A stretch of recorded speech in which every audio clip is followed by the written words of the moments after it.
Hello, everyone. Welcome to another day and another daily Bible reading. Today it is day 107. Hopefully, you guys are getting ready to have a great weekend, and we are going to kick things off in Joshua chapter 15. Here we go. It says, "The land given to the tribe of Judah." The allotment for the clans of the tribe of Judah reached southward to the border of Edom, as far south as the wilderness of Zin. The southern boundary began at the south bay of the Dead Sea and ran south of the Scorpion's Pass into the wilderness of Zin, and then went south of Kadesh Barnea to the Hezron. Then it went up to Adar, where it turned toward Karka. From there it passed to Asmon until it finally reached the brook of Egypt, which it followed to the Mediterranean Sea. This was their southern boundary. The eastern boundary extended along the Dead Sea to the mouth of the Jordan River. The northern boundary began at the bay where the Jordan River empties into the Dead Sea, went up from there to Beth Hogla, then proceeded north of Beth Araba to the stone of Bohan. Bohan was Reuben's son. From that point it went through the valley of the Acre to Debir, turning north toward Gilgal, which is across from the slopes of Adaman on the south side of the valley. From there the boundary extended to the springs at En Shemesh and on the En Rogel. The boundary then passed through the valley of Ben Hinnom along the southern slopes of the Jebusites, where the city of Jerusalem is located. Then it went west to the top of the mountain above the valley of Hinnom, and on up to the northern end of the valley of Rephaim. From there, the boundary extended from the top of the mountain to the spring of the waters at Nephtoah, and from there to the towns on Mount Ephraim. Then it turned toward Bala, that is Kiriath Jearim. The boundary circled west of Bala to the Mount Seir, passed along to the town of Kesalon on the northern slope of Mount Jearim, and went down to Beth Shemesh and on to Timnah. The boundary then proceeded to the slopes of the hill north of Ekron, where it turned toward Shikkeron and Mount Bala. It passed Jabneel and ended at the Mediterranean Sea. The western boundary was the shoreline of the Mediterranean Sea. These are the boundaries for the clans of the tribe of Judah. The land given to Caleb. The Lord commanded Joshua to assign some of Judah's territory to Caleb, son of Jephunneh. So Caleb was given the town of Kiriath Arba, that is Hebron, which had been named after Anak's ancestor. Caleb drove out the three groups of Anakites, the descendants of Sheshai, Ahiman, and Talmai, the sons of Anak. From there he went to fight against the people living in the town of Debir, formerly called Kiriath Sepher. Caleb said, "I will give my daughter Aksa in marriage to the one who attacks and captures Kiriath Sepher." Othniel, the son of Caleb's brother Kenaz, was the one who conquered it. So Aksa became Othniel's wife. When Aksa married Othniel, she urged him to ask her father for a field. As she got down off her donkey, Caleb asked her, "What's the matter?" She said, "Give me another gift. You have already given me land in the Negev. Now, please give me springs of water too." So Caleb gave her the upper and the lower springs. The towns allotted to Judah. This was the homeland allocated to the clans of the tribe of Judah.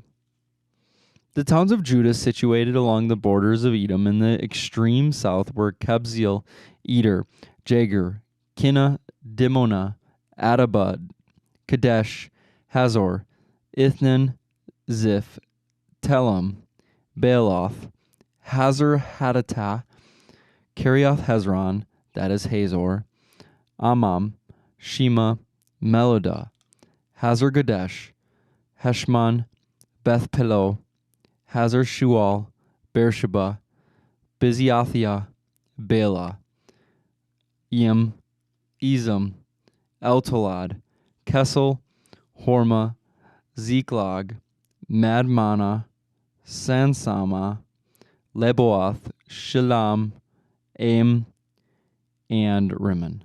29 towns with their surrounding villages. The following towns situated in the western foothills were also given to Judah: Eshtaol, Zorah, Ashna, Zanoah, En-Ganen, Tapua, Enam, Jarmuth, Alalam, Soka, Azekah, Sherim, Adatham, Gedera, and Gederathaim, 14 towns with their surrounding villages. Also included were Zenon, Hadashah, Migdal Gad, Dilion, Mizpah, Joktheel, Lachish, Boskath, Eglon, Caban, Laman, Kitlish, Gederoth, Beth Dagon, Nema, and Makkedah, 16 towns with their surrounding villages. Besides these, there were Libnah, Ether, Ashan, Ifta, Ashna, Nezib, Keilah, Akzib, and Mareshah, 9 towns with their surrounding villages. The territory of the tribe of Judah also included Ekron and its surrounding settlements and villages. From Ekron, the boundary extended west and included the towns near Ashdod with their surrounding villages. It also included Ashdod with its surrounding settlements and villages, and Gaza with its settlements and villages, as far as the brook of Egypt and along the coast of the Mediterranean Sea.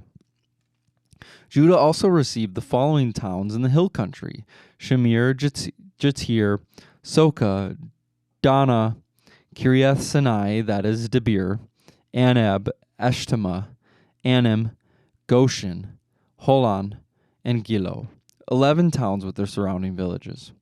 Also included were the towns of Arab, Duma, Ishan, Janim, Beth Tappuah, Aphekah, Humta, Kiriath Arba, that is Hebron, and Zior, 9 towns with their surrounding villages. Besides these, there were Maon, Carmel, Ziph, Juttah, Jezreel, Jokdeam, Zonah, Cain, Gibeah, and Timnah, 10 towns with their surrounding villages. In addition, there were Halal, Beth-zur, Gedor, Merith, Beth Anath, and El Takan, 6 towns with their surrounding villages. There were also Kiriath Baal, that is the Kiriath Jearim, and Rabbah, 2 towns with their surrounding villages. In the wilderness, there were the towns of Beth-arabah, Middin, Sekekah, Nibshan, the city of salt, and Engedi, 6 towns with their surrounding villages. But the tribe of Judah could not drive out the Jebusites, who lived in the city of Jerusalem. So the Jebusites live there among the people of Judah to this day. Oh, okay. That's a lot of towns. Now we can jump to Luke chapter 18. Luke chapter 18, we are reading verses 18 through 43. It says this: The rich man. Once a religious leader asked Jesus this question: "Good teacher, what should I do to inherit eternal life?" "Why do you call me good?" Jesus asked him. "Only God is truly good. But to answer your question, you know the commandments. You must not commit adultery. You must not murder. You must not steal. You must not testify falsely. Honor your mother and father."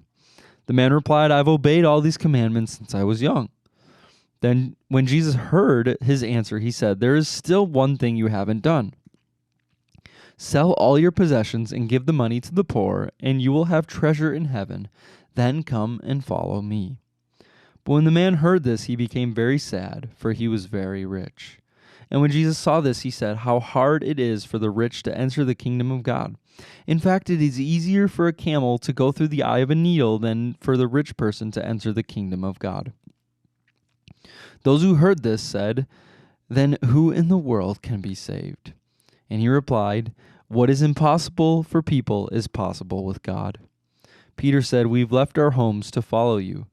"Yes," Jesus replied, "and I assure you that everyone who has given up house or wife or brothers or parents or children for the sake of the kingdom of God will be repaid many times over in this life and will have eternal life in the world to come." Jesus again predicts his death. Taking the 12 disciples aside, Jesus said, "Listen, we're going up to Jerusalem where all the predictions of the prophets concerning the Son of Man will come true.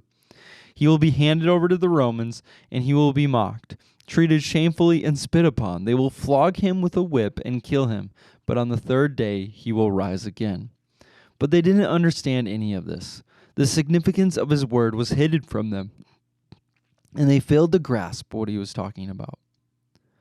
Jesus heals a blind beggar. As Jesus approached Jericho, a blind beggar was sitting beside the road. And when he heard the noise of the crowd going past, he asked what was happening, and they told him that Jesus the Nazarene was going by. So he began shouting, "Jesus, Son of David, have mercy on me." "Be quiet," the people in the front yelled at him. But he only shouted louder, "Son of David, have mercy on me." And then when Jesus heard him, he stopped, and he ordered that the man be brought to him. As the man came near, Jesus asked him, "What do you want me to do for you?" "Lord," he said, "I want to see." And Jesus said, "All right, receive your sight. Your faith has healed you." And instantly the man could see, and he followed Jesus, praising God, and all who saw it praised God too.